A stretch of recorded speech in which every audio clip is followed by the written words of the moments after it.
In the year 1460, a monk named Leonardo of Pistoia walked into the court of Cosimo de' Medici, the most powerful man in Florence, carrying a single manuscript.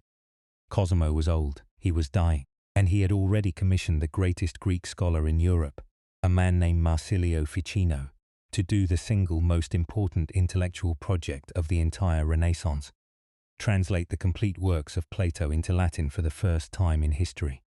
Cosimo took one look at what the monk had brought him, and he gave an order that on paper makes no sense at all. Stop translating Plato, translate this instead, right now, before anything else. What was inside that manuscript that a dying ruler considered more urgent than the entire philosophical foundation of Western civilization? A collection of texts believed at the time to be older than Plato, older than Moses, written by a legendary sage named Hermes Trismegistus, thrice great Hermes, a figure many Renaissance scholars believed had lived in Egypt thousands of years before Christ, and who they believed had personally handed down the original, uncorrupted knowledge of God, the cosmos, and the human soul, before it was ever passed down to the Greeks at all. That collection came to be known as the Corpus Hermeticum. For over 1,000 years, it was treated by some of the most brilliant minds in history as possibly the oldest surviving record of divine wisdom on earth, and its explanation of what the human soul actually is, where it comes from, and what happens to it, would go on to quietly shape alchemy, astrology, Renaissance art, Freemasonry, and entire strands of Western mysticism that are still very much alive today. But here's the twist, and I promise you this is where the story actually gets interesting.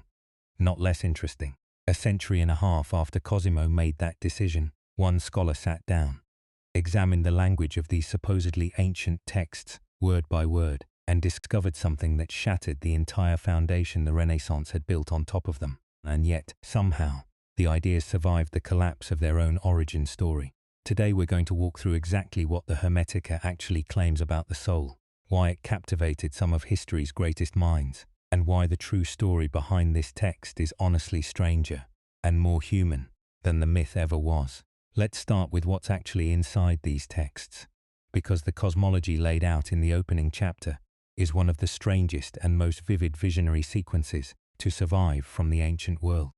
The most important treatise in the entire collection is called the Poimandres, and it opens with Hermes Trismegistus in a state of deep meditative trance, his physical senses essentially shut down, his mind stretched wide open, when a vast luminous being suddenly appears before him.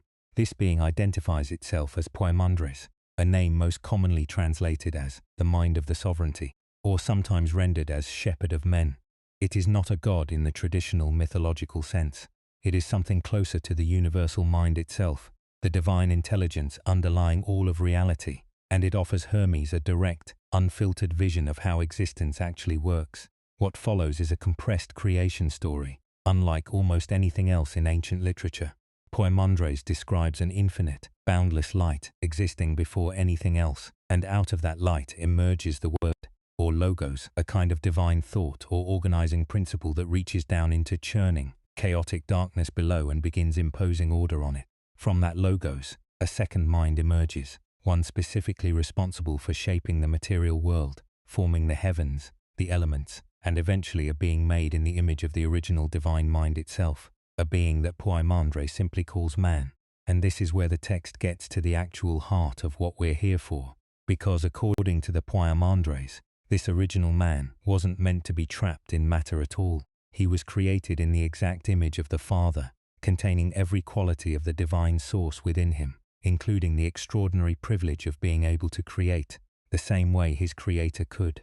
But this primordial man, according to the text, becomes so captivated by his own reflection, gazing down and seeing his own divine form mirrored in the material world below him, that he falls in love with it, and in doing so, falls downward into nature itself, merging with the physical world he was only ever meant to observe from above. This single moment, in Hermetic cosmology, is the origin of human souls as we currently experience them. We are not simply bodies that happen to contain some kind of animating spark. According to the Hermetica, every human soul is a fragment of that original, divine mind, temporarily descended into matter, temporarily forgetful of its own true nature, trapped inside flesh, the way light gets trapped and scattered once it passes through something dense and opaque.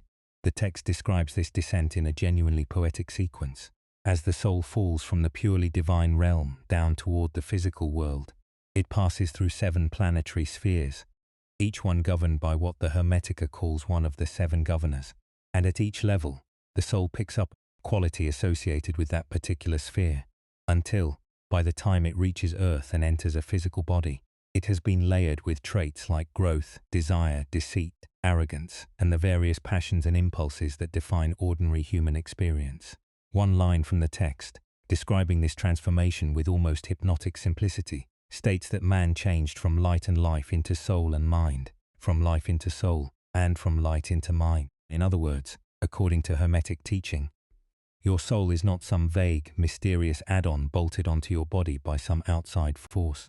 Your soul is literally what divine light becomes once it passes through the specific filter of individual, embodied human experience. It is fractured divinity, wearing a temporary disguise made of flesh, memory, and mortal desire. And this reframes the entire purpose of human existence in a way that would have been genuinely radical for its time.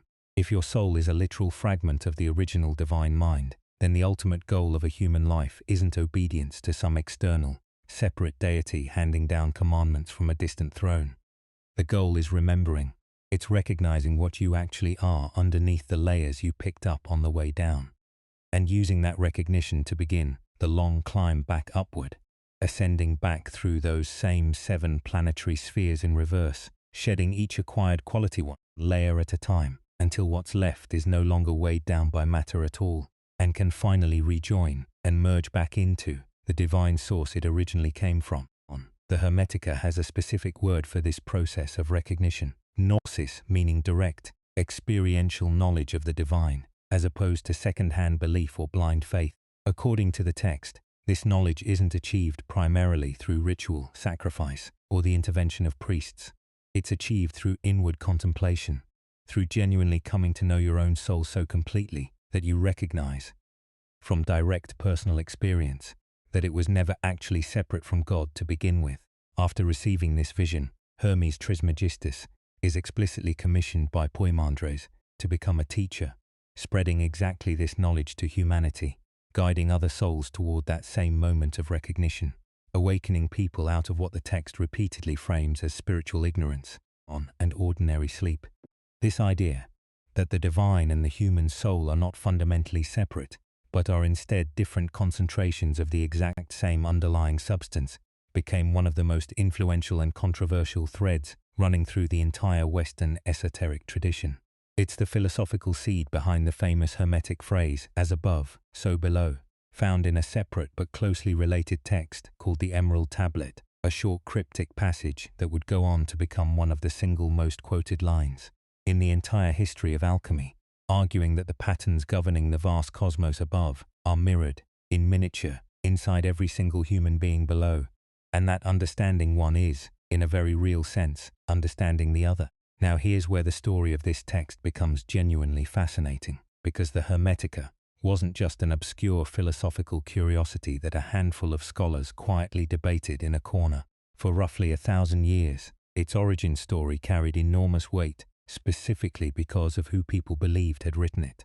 Early Christian writers, going as far back as the 2nd and 3rd centuries, actually took the figure of Hermes Trismegistus seriously as a genuine historical sage. Figures like Clement of Alexandria and Augustine of Hippo both acknowledged his supposed antiquity, treating him, at least provisionally, as a legitimately ancient source of wisdom, even while occasionally pushing back on some of the specific ideas attributed to him.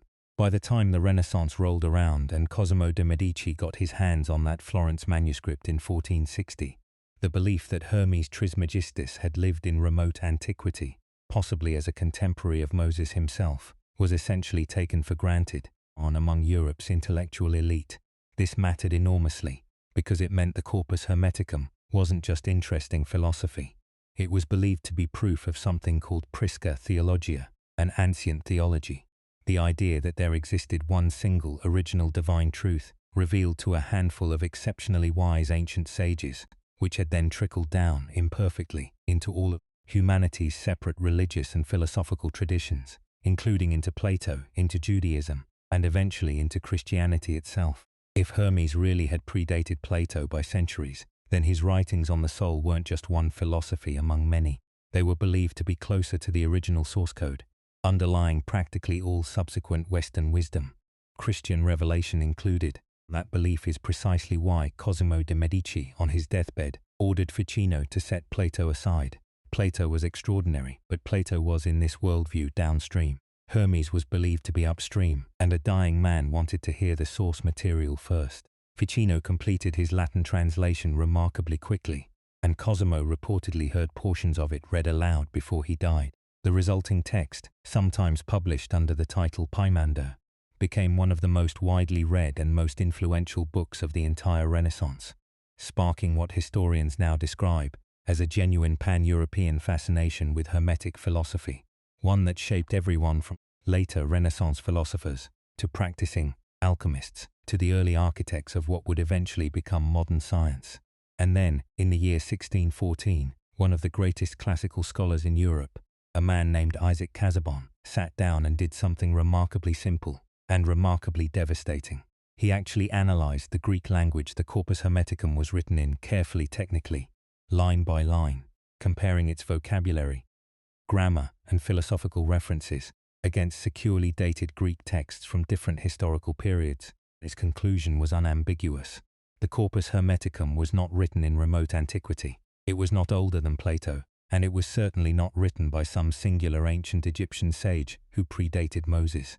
Based on the specific style and philosophical content of the Greek, Casaubon demonstrated that these texts were actually composed sometime in the early centuries of the Christian era, likely somewhere in the 1st through 3rd centuries after Christ, in the multicultural, intellectually blended environment of Hellenistic Egypt, most likely centered around the great cosmopolitan city of Alexandria. In other words, the ancient Egyptian sage older than Moses, the entire Renaissance had been so captivated by, was never a real singular historical person at all. Hermes Trismegistus as an author was almost certainly a literary invention, a legendary symbolic figure created by fusing the Greek god Hermes, messenger of the gods, together with the Egyptian god Thoth, the ibis-headed deity of wisdom, writing and magic. The actual text attributed to him were written by multiple different, largely anonymous authors, working across roughly 2 to 3 centuries, blending together genuine strands of older Egyptian religious thought with Platonic philosophy, Stoic ideas, and even some influence from the mystical currents of Judaism circulating throughout the same region at the same time. Modern scholarship, refining Casaubon's original analysis, has broadly confirmed this dating and this multicultural authorship in the centuries since. For the tradition surrounding these texts, this discovery should have been catastrophic. The entire premise that made Hermetic wisdom feel so uniquely urgent, its claimed status as the original, uncorrupted, pre-Platonic revelation, simply wasn't true. And Casaubon's finding was widely accepted almost immediately across serious scholarly circles, contributing directly to a rapid decline in mainstream Hermeticism's prestige throughout the 17th century, as the rise of empirical science increasingly displaced this kind of Prisca theologia thinking altogether. And yet, remarkably, the tradition didn't simply vanish. Some practitioners quietly absorbed Casaubon's correction and continued regardless. Elements of Hermetic philosophy survived and persisted for centuries afterward, particularly within alchemy, within emerging secret societies like the Rosicrucians, and later the Freemasons, and eventually within the broader 19th and 20th century occult revival, movements that drew directly on Hermetic language and cosmology, right up through modern esoteric spirituality today. So, why did the ideas survive the collapse of their own founding myth? Here's the honest answer, and it's genuinely more interesting than the myth itself. The Corpus Hermeticum's core claim about the soul, that human consciousness is not fundamentally separate from a single underlying divine intelligence, that it descended into matter carrying fragments of that intelligence with it, and that spiritual growth is essentially the process of remembering and reascending toward that source, doesn't actually require the text to be written by an ancient Egyptian demigod who predated Moses in order to feel meaningful. It's a genuinely coherent, internally consistent philosophical and mystical framework, drawing on real threads of older Egyptian, Platonic, and Judaic thought, synthesized by real, skilled, anonymous thinkers writing in the intellectually rich, religiously blended environment of Roman-era Alexandria. The text's authority never actually came from some verified unbroken chain back to remote antiquity. It came from the coherence and the emotional force of the ideas themselves. This is genuinely worth sitting with for a second. The Corpus Hermeticum's picture of the soul as a temporarily descended fragment of a greater divine mind, wrapped in layers accumulated on its way down through the planetary spheres, capable of gradually shedding those layers again through direct inner knowledge rather than blind obedience, ends up resembling, in strikingly similar form, ideas found independently across Platonism, Gnosticism, certain strands of early Christian mysticism, and later echoes of it appear again in Renaissance Neoplatonism and various threads of 19th century esoteric thought. Whether that resemblance reflects one shared, ancient underlying insight that different cultures kept independently rediscovering, or simply reflects how thoroughly interconnected the intellectual world of the ancient Mediterranean actually was, remains a genuinely open and genuinely fascinating historical question. What we can say with confidence is this: a collection of texts written by anonymous authors in Roman Egypt roughly 2,000 years ago made an argument that consciousness itself might be far larger, older, and more interconnected than any single human life could contain. That what you actually are is not fundamentally separate from the deepest structuring intelligence underlying the universe itself, and that the entire purpose of being alive is simply remembering that fact clearly enough to act on it. A dying Renaissance prince considered that idea important enough to interrupt Plato for. Alchemists spent centuries encoding it into symbols, and even after the myth of its author collapsed under direct scholarly scrutiny, the idea itself never actually went away. Maybe that's the real story here, more interesting than any claim about a lost ancient sage. Not that a single perfect, unbroken thread of secret wisdom survived intact from the dawn of civilization, but that an idea this compelling about who we actually are can apparently be independently rediscovered, generation after generation, by different minds, in different centuries, reaching for the exact same conclusion through completely different doors. If you want more deep dives into the philosophies, texts, and traditions that quietly shaped how humans have tried to understand themselves across history, make sure you're subscribed, because we're just getting started. Thanks for watching, and I'll see you in the next one.